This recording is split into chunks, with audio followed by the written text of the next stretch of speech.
Hi guys! Magandang araw! Ngayon mag-open tayo ng ating kalan. Unboxing tayo ng kalan, oil kalan. Ngayon guys, kailangan tayo bumili ng mga nakakatipid tayo magluto kasi yung gasol ngayon is 2,000 na. Yung tangki ng gasol. So ngayon guys, ito yung ating kalan. Yung gagamitin ito is mas oil lang. O, yan yung yung oil tank ng kalan. Oil tank ng kalan guys.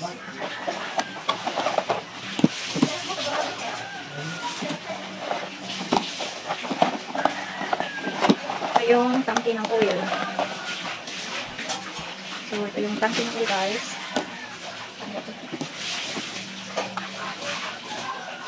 Ayan. Ito na nga guys, ina-assemble ko na yung oil kalan namin na dumating. Kasi susubukan na namin kung nakakatipid ba talaga siya ng oil. Yung gagamitin pala dito guys is yung use oil nyo na pinagprituhan ng mga isda or yung mga pots ng baboy, ganon. Saka coconut oil, pwede rin yung gamitin. Tapos, palm oil, pwede rin. Saka yung mga used oil na galing sa sasakyan, pwede rin yun. Basta yung mga oil na pwedeng gamitin guys, yung mumurahin lang, pwede na yun. Yung ginamit ng mga pots ng animal, yung pots ng chicken, pots ng baboy, yun guys, pwede nyo rin yung gamitin. So, kung ito yung guys, yung gagamitin nyo is mas nakakatipid kayo sa magluluto kaysa gasol. Kasi yung gasol ngayon guys is nasa 1,000 na dito sa amin. Yung isang tangki na 12 kilo ba yun. Ito na nga guys, yung aming oil kalan na nabili ko sa Shopee. Ina-assemble ko na siya para pwede na namin gamitin at masubukan na namin. So yan pala yung ina-assemble ko is yung lagayan ng oil na yung use oil ba yun. Diyan ilalagay para siyang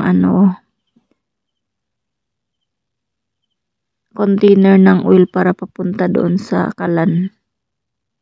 So, ayan na guys, binuksan ko na yung cartons kasi kararating nga. So, excited akong magbukas at aming itatry na lutuan kung totoo ba talaga yung maganda ba talaga siya lutuan. Yun na guys, na-try na. Nasubukan na namin siyang ginamit. So, okay naman siya guys. Hindi siya mausok. Ayan na yung kalan guys. Actually, siya guys, magbigat siya kasi nga metal siya guys. So ayan yung mga niya. Ayan na nga guys. Sinubukan na naming lagyan ng apoy. So sindihan mo lang ito guys. Yan. Sindihan namin yung parang tila na kasama niya. Yung previous niya na parang belt ba yan. Ayan yung parang belt na tila siya guys. So sinindihan namin tapos painitin lang pala yung oil hanggang sa mainit guys. Tapos lakasan mo yung blower kunti. Una guys, mahina lang muna yung blower saka para kakalat yung yung apoy niya at iinit yung oil. Saka mo siya lakasan pag ayan guys, lumakas na yun. Nilakasan na namin yung blower. So okay naman siya guys. Yan, mausok lang siya kasi nga tinanggalan namin ng oil. Pero pag nalagyan ng oil yan guys, hindi na siya usok. So yan nga guys, mausok siya kasi nga bubukas lang namin. Pero mamaya hindi na siya usok guys. So yan guys, nakapagluto nga ako ng guys, yung mga herbals na iniinom ko guys. Yan guys, kumukulo na yung tubig. So nilagyan ko na lang din ng mga herbs. Thank you for watching. Bye-bye.